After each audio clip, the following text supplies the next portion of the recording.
Hello, this is Sports Mag. I'm Ansley Guthrie, and this is Cyrus Allen, and welcome to Sports Mag. CU football is back on the map with a big win against Oregon, and the volleyball team bounced back to win their first Pac-12 victory. The swim team hits the pool with a new coach and hope to lap the competition. All that and more coming up on Sports Mag. The Colorado Buffaloes pulled off an astonishing win against the Oregon Ducks last week. Second-string quarterback Steven Montez had a record-setting starting debut for the Buffs, completing 23 of 32 passes. In the past 3 games, the Buffs have gotten in a great habit of starting the game off strong with their fast-tempo offense and quick touchdowns to show their opponents they mean business. Oregon was no different. The Buffs finished the first half up 26-17 against a team they hadn't beat on the road since 1967. The Buffs continued to surprise people after starting the second half with a 48-yard touchdown pass to Devin Ross, making the score 33-17. Unfortunately, the Buffs' momentum started fading when Montez threw back-to-back interceptions. The Ducks quickly took advantage and went up 38-33. The Colorado Buffaloes were quiet for most of the fourth quarter, unable to spark their confidence until wide receiver Bryce Bobo had an amazing one-handed catch in the end zone with only 3 minutes left in the game. CU went for the 2-point conversion to make the score 41-38. It was all up to the defense to hold the Ducks until the end of the game, but it did not look like it was going to happen. Oregon made it all the way to first and goal with 1:42 remaining on the clock. Ducks quarterback Dakota Prukop threw the ball into the end zone when out of nowhere, CU's cornerback Ahkello Witherspoon intercepts the ball. The crowd of nearly 54,000 people in Autzen Stadium in Eugene, Oregon went silent. The Buffs defeated the Ducks 41-38. The Colorado football program is starting to feel the love with some recent national attention following Saturday's game against the Oregon Ducks. CU has received a few honors, including being ranked 29th in the ESPN Football Power Index, as well as given the 4th best chance to win a Pac-12 title. Not only is CU being talked about as conference contenders, but the Buffs are finally starting to be recognized as a team that can make it to a bowl game this year. Quarterback Steven Montez's big weekend continued into Monday as he received many honors for his performance against Oregon. In his debut as a starter, Montez threw for 333 yards and 3 touchdowns. On top of that, he ran for a game high of 135 yards, becoming the first CU player to throw for at least 300 yards and run for 100 in the same game. His stellar performance earned him Pac-12 Offensive Player of the Week, Rose Bowl Pac-12 Player of the Week, College Sports Madness National Offensive Player of the Week, and was selected as one of 8 Manning Award Stars of the Week and one of 8 O'Brien Award Great 8 selections. Goodness gracious, that is a lot of awards. Montez, you give Buff fans hope for the future. Head coach Mike McIntyre addressed the media following the team's Tuesday practice. He touched on many different topics, but focused on the emotions the team and himself felt after beating Oregon, as well as his team's ability to keep fighting and refusing to quit. He also talked about how the players are starting to believe in themselves and what the Buffs need to do to keep this momentum going. When it was 33-17, I was hoping it was going to be 40-17, and it wouldn't have probably been as emotional, to be honest with you. It would have been able to handle all that at times. But the way it ended, the way they kept fighting, they just never gave up. And we haven't really done that against an excellent football team, especially on the road. And to kind of get over that hump for those young men, and they've been working so hard, every notch like that, I can talk till I'm blue in the face, and they do believe and they do listen. But now they kind of get that in their belt, so to speak. It's a lot easier to believe. It's a lot easier to fight through different things and sacrifice things they have to sacrifice to be as good as they want to be. The Jim Thrope Award recognized Ahkello Witherspoon, CU's senior cornerback, as one of their 4 honorable mentions for his performance against the Oregon Ducks last Saturday when he made a remarkable interception in the end zone, preserving the Buffs' 41-38 lead to win the game. Meanwhile, senior Ryan Severson was named a semifinalist for the 2016 William V. Campbell Trophy and will announce the finalists on November 1st. So keep your fingers crossed, because if Severson wins the award, he walks away with a $28,000 postgraduate scholarship. Following the Buffs' victory against the Oregon Ducks in Eugene last Saturday, the team returns home this week to play against the Oregon State Beavers. In order for the team to get another victory and stay undefeated in the Pac-12, there are 3 things the team needs to do. Number 1, the defense needs to come out strong every drive. Against Oregon, the defense let Oregon score 21 points in 15 minutes, so they need to improve on their efficiency after the offense leaves the field. 2, the quarterback play needs to be solid. Coach Mack said the starting quarterback decision will be made right before the game. But regardless of who is under center, the Buffs need a performance similar to what Montez gave last week. And finally, the fans need to come out and support the team. They just had a huge victory, and fans need to show them that we support them. And it's Parents Weekend, so bring your families. In this week's segment of 60 Seconds with a Buff, we have Jake Feldman talking to star wide receiver Bryce Bobo. Bobo had an amazing catch last week and an amazing game, so we're excited to hear his thoughts on how he felt about the win and his performance. Hey Buff fans, I'm Jake Feldman and I'm here with CU wide receiver Bryce Bobo with this week's segment of 60 Seconds with the Buff. So you probably gotten this a lot. How did it feel to beat Oregon last week? Well, it felt good, kind of gave us a confidence boost with the team. And, we just got to go next week. We're just planning for next week now. We're kind of having a good think about Oregon and the win that we got, but, we're looking into Pac-12 play. We just got to keep going from here. So you had 72 yards and 1 touchdown last game. How did it feel to be nationally recognized on SportsCenter? It felt good. It's the second time this season, so I guess I don't want to sound cocky or anything, but it's really nothing new. How did you feel about Steven Montez's performance last week?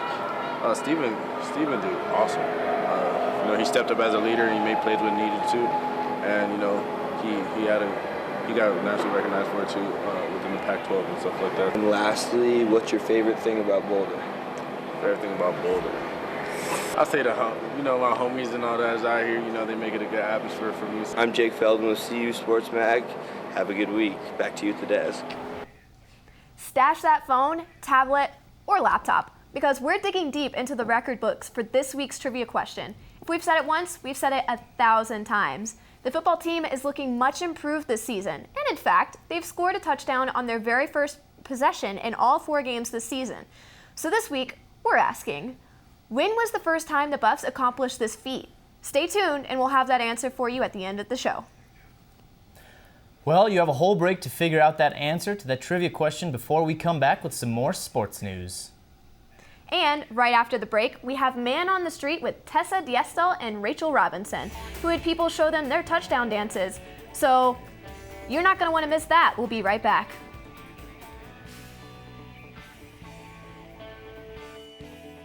On campus, the Norland Quad, the Rec Center, the UMC, over by Farron Field, even in some res halls. It's not just these words being repeated everywhere, it's really a description of the community and the people that you're going to be encountering in the next 4 years. The creed is a value for the CU community. As a member of the Boulder community and the University of Colorado Boulder, I agree to act with honor, integrity, and accountability in my interactions with students, faculty, staff, and neighbors, to respect the rights of others and accept our differences, contribute to the greater good of this community. I will strive to uphold these principles in all aspects of my collegiate experience and beyond.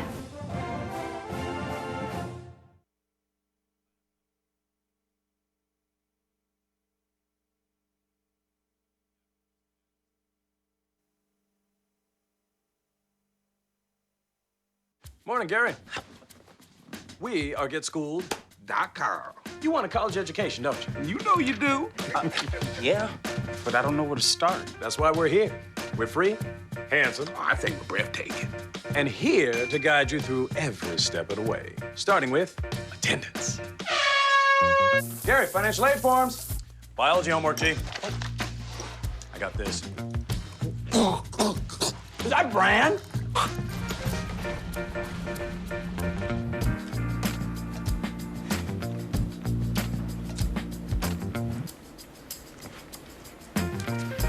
Colleges love extracurricular activities.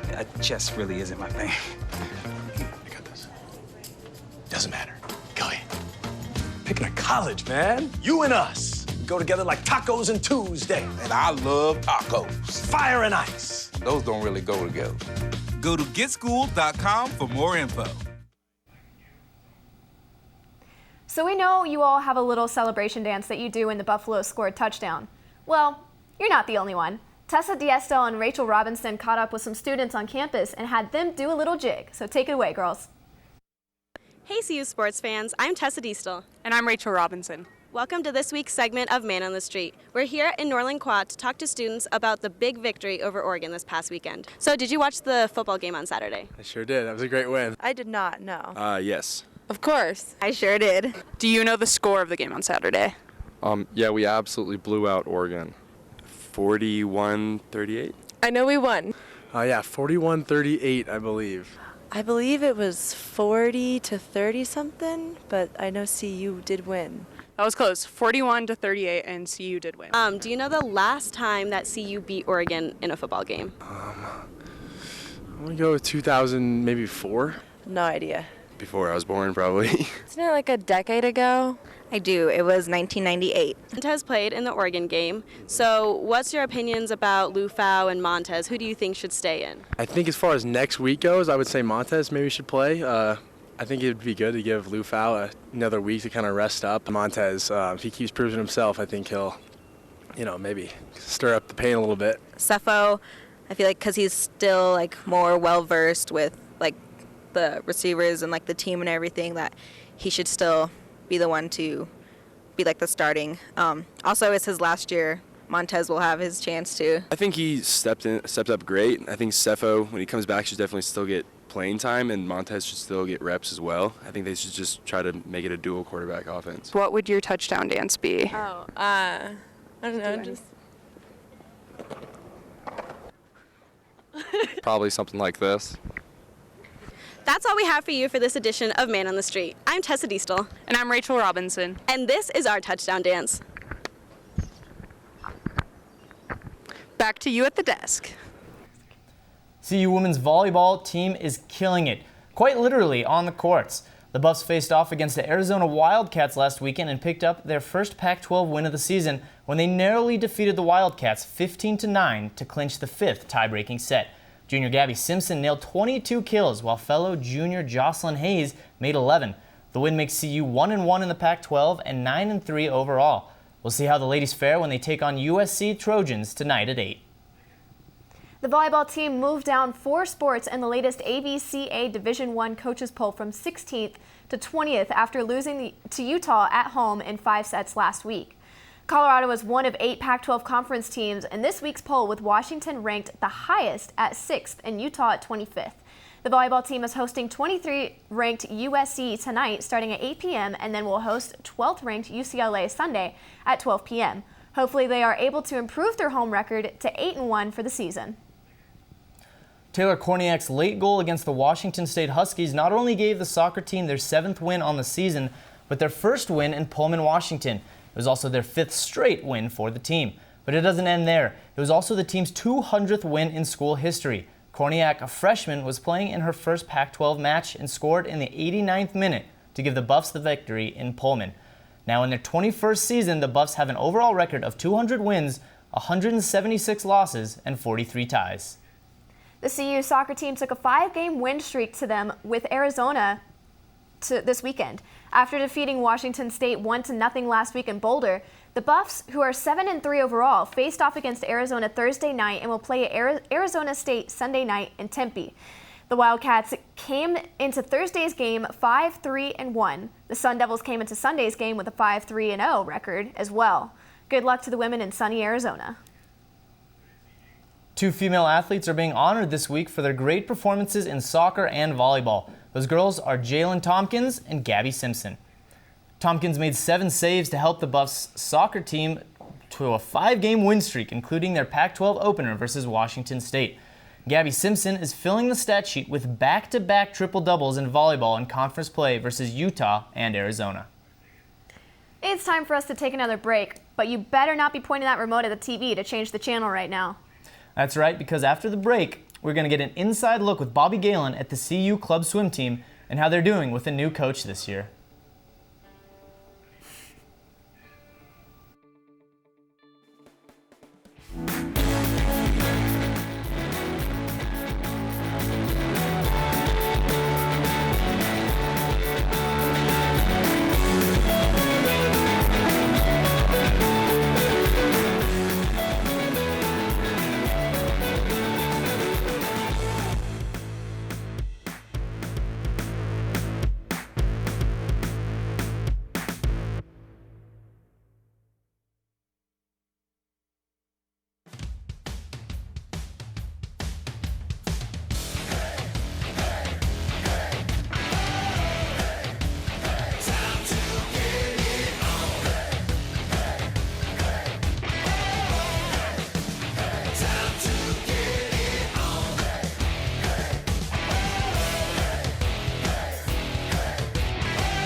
all makes a star.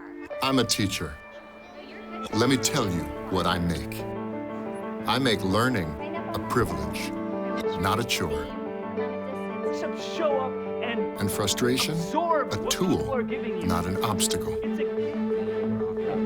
I make working hard seem easy, and giving up impossible. And then we're gonna turn the lights and everybody look up. I make an old subject feel like a fresh thought. Find me one. What's your reaction gonna be? Yeah, exactly. And unconventional methods Okay, what else? common. Little tadpoles, frogs, spiders, this is their world. There's nothing. And then they die. Go ahead, go, go, go. I'm a teacher. I make more.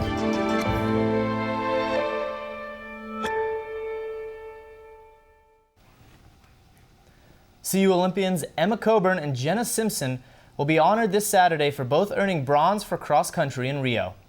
The duo will begin their day at CU's only home cross country event as official starters for both the men's and women's event. After that, they will head to Folsom Field where they will be recognized after the first quarter of this weekend's football game against Oregon State. In their Olympic run, Simpson recorded bronze in the 800 meter and Coburn set an American record in the 3,000 meter steeplechase. The men's and women's cross-country teams both landed a spot in the top 5 best teams according to the polls by the U.S. Track and Field and Cross Country Association. The men's team ranked 5th while the women's team tied for 2nd.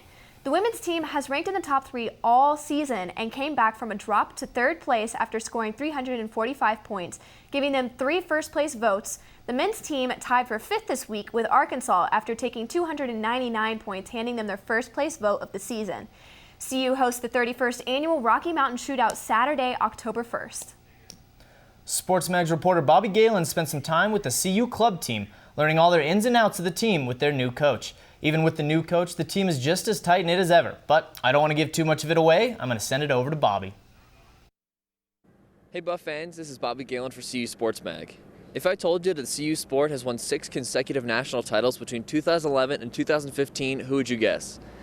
The CU Swim and Dive team has won 9 national titles in team history. I caught up with a few swimmers and the new coach to see how they can continue their winning legacy. I honestly have never met a team as close as this one. Make everyone feel welcome and encourage people to swim their best. It seems like a very tight-knit, close group. Family is the only word I can use to describe it. I know a lot of teams are close, but this team, we do everything together. It's definitely a sense of community. We all have each other's backs, and it's like a family. We have a very young and raw team. I think there's so much talent here that we can still explore, and I hope to help bring that talent to the surface. My goal is to make sure that everybody feels welcome. As captain, that's a really important job. But I also want everybody to embrace this team and not take it for granted, because I've been on it for 3 years, and those have been the fastest 3 years of my life. CU has quite a big tradition and a legacy that I want to be a part of, and I definitely want to help grow and continue what they've already accomplished. I think we'll do well at our nationals meet this year. I think we can take home the W. At the end of the year, CU Swim and Dive will compete against 60 teams in Atlanta for the national title. The 3-day meet will be held at the site of the 1996 Olympics at Georgia Tech. From the depth of the returning swimmers to the new faces on the team, CU looks pretty good to contend for that national title. Out here in front of Ralphie, I'm Bobby Galen for CU Sports Mag. Back to you guys at the desk. Last Saturday, men's golf took 5th in the New Mexico Tucker Invitational with the best team score of 1 over par on the final day. Freshman Morton Hansen led the team with his best collegiate round to date, 3 under par at 69 strokes. He's scoring 6th individually. This was also the highest score to date from a Buff in this tournament. Junior Spencer Payton took 19th, although he had the most pars in the tournament.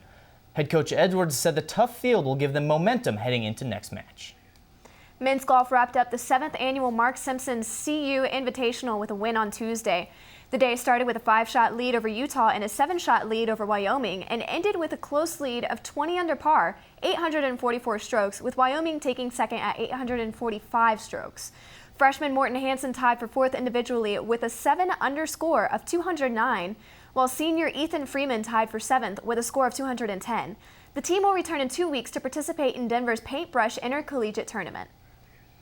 Every team wants to know how to build a winning team. Well, Hallie Jones is here in the studio to to take a look at the CU women's lacrosse team and how they show us that building a winning team.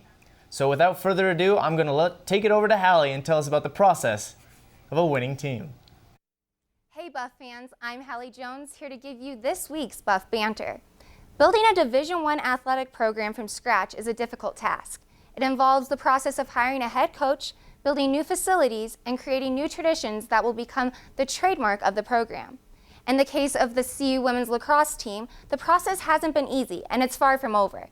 4 years ago, CU added women's lacrosse to its list of varsity sports, where the process of finding a coach began. The athletic department agreed on hiring Ann Elliott as CU's very first women's lacrosse coach. Elliott played and coached at Northwestern, where she was a part of 6 total national titles, 3 as an assistant coach and the other 3 as a player. Lacrosse as a sport is still growing west of the Mississippi, which served to be the first obstacle for Elliott's coaching staff when it comes to recruiting. However, in the 4 years CU has had women's lacrosse, the sport is also growing not only in Colorado, but all along the West Coast, which is making recruiting easier as the years go by. The second obstacle CU Athletics had to overcome was making room for the entire new varsity team of about 40 athletes. Elliott came in with only a playing surface, Carriage Field, but still needed a locker room and equipment. Recently, the team got their first official locker room in the Coors Event Center. Since CU's first game on February 23, 2014, Elliott has put together a record of 35-20, along with finishing in the top 4 of the conference all 3 years. From day one, Elliott hit the ground running, attempting to do something that is not easy. She built a program that not only experienced early success, but one that meets the standards she sets for herself, along with the athletic department and school. Well, unfortunately, that's all the time I have today. I'm Hallie Jones. Back to you guys at the desk. The tennis team opened up their season last week, and it started off in an incredible fashion. The Buffs went 6-0 in the first day of the CU Invitational, with Georgetown, Colorado State, Arkansas, and the University of New Mexico all coming to Boulder. All the matches were in doubles, with a leading performance for Nuria Orimio Nuez. Like the rest of the team, Ruiz had 3 different partners throughout the day, but that didn't stop her as she won her threes match by a combined score of 18-2. Only one more break before we give you that trivia question. And only one more break until the hottest segment of the show. You know what I'm talking about. I'm talking about Rapid Fire.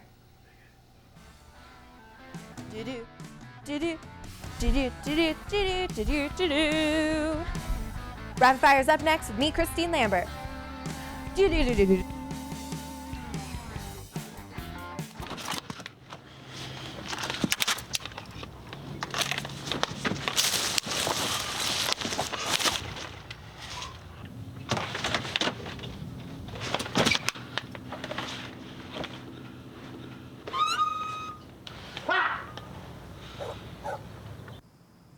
The smallest moments can have the biggest impact on a child's life.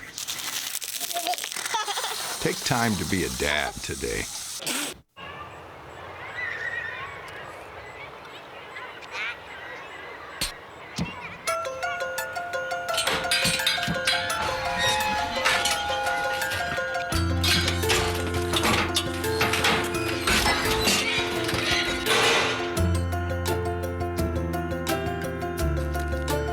Nutrition can lead to great things. Find out how a healthy lifestyle can help your child succeed.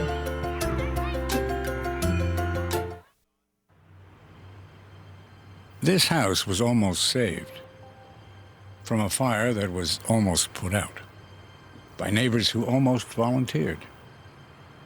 As generous a nation as we are, sometimes instead of giving, we almost give. But almost giving is the same as not giving at all.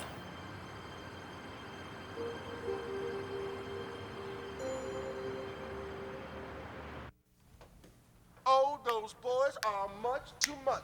Those boys are much too much. We got the spirit. We're hot. We can't be stopped. We got the spirit. We're hot. We can't be stopped. We're gonna beat them and bust them.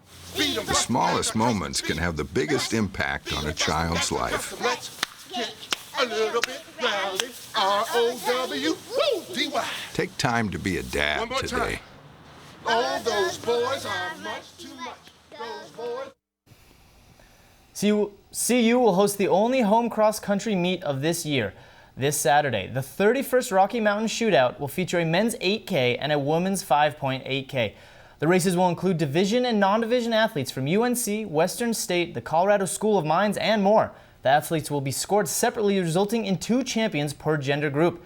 As an added bonus, Olympic medalist Emma Coburn and Jenny Simpson will be the official starters for the 2 events. Tricia McIntyre, wife of coach Mike McIntyre, is hosting the first ever Hike for Her event this Sunday, October 2nd. The hike will help raise awareness for ovarian cancer, a condition that about 1 in every 75 women will develop in their lifetime. Miss McIntyre was inspired to start the event after she lost her own mother to ovarian cancer last year. For all those who wish to participate, the event begins at 9 a.m. at the in-car Table Mesa Trail. Whew, guys, I know you got to be feeling that heat at home from here in the studio, because you know what that means. That means it's time for this week's segment of Rapid Fire with Christine Lambert. She's here to tell you about all the upcoming events to keep a lookout on for this weekend. Take it away, Christy. Hey Buff fans, welcome to this week's edition of Rapid Fire. I'm Christine Lambert, your host for the day. We have a CU Sports packed weekend ahead as usual, so let's get right into what's happening. First up, we have a women's volleyball game tonight in Coors Event Center at 8 p.m. We're playing the University of Southern California. If you can't make the game, you can catch it on the Pac-12 network. Moving on to Saturday now, the football team is playing. After their last win against Oregon, the team is feeling pretty confident, and they better keep that confidence up for their game against Oregon State tomorrow afternoon. The game is at Folsom Field, of course, and kickoff time is set for 12:30 p.m. Now back to volleyball for a minute. The women's team will be hosting UCLA on Sunday at noon. Hopefully they will be coming off of a win from the USC game tonight and will continue that momentum for another win in a couple of days. And finally, there is a women's soccer game happening at 4 p.m. on Sunday afternoon. They will be closing out their weekend in Arizona with a game against ASU. Thanks for sticking with me through the weekend schedule for today. This has been Rapid Fire with Christine Lambert. Now back to you guys at the desk. We know you've been holding your breath, waiting for the answer to that trivia question, which is very impressive since we asked our question about 20 minutes ago. In case the lack of oxygen has made you forget what we asked, we wanted to know, when was the last time the Buffs scored a touchdown on the opening drives of their first 4 games? And the answer is, drum roll please, 1989. It took almost 30 years, but the team finally reached this impressive benchmark again. And now it's time for my favorite segment of the show, Tweet of the Week. Sometimes this can be a really challenging choice because the Buffs' Twitter is usually just straight fire. We're all going to stick out to our classic Chip the Buffalo, though. He's a master at tweeting, whether it's giving fans tips, talking about the latest gossip, or even trolling the other team's mascots. He knows how to make us laugh. Earlier this week, Seattle Seahawk wide receiver and CU alum Paul Richardson tweeted out this picture after picking up some tasty wings, reminding us to #secure the bag. Chip saw this tweet and responded with, those better be chicken and not buffalo wings. #don't eat me, #Buffs for life. During Richardson's time at the University of Colorado, he set the school's record for most receiving yards in one season. No matter what, we know he's proud to be a Buff. Well, that was quite the week for CU Sports. Everyone seemed to do well with wins from soccer, football, volleyball, and even golf. Very true. It's definitely a great week to be a Buff. Hopefully we can keep it up next week and continue to dominate in all of our sports. Cyrus, I don't hope, I know that's going to be all for this edition of Sports Mag. We will see you next week.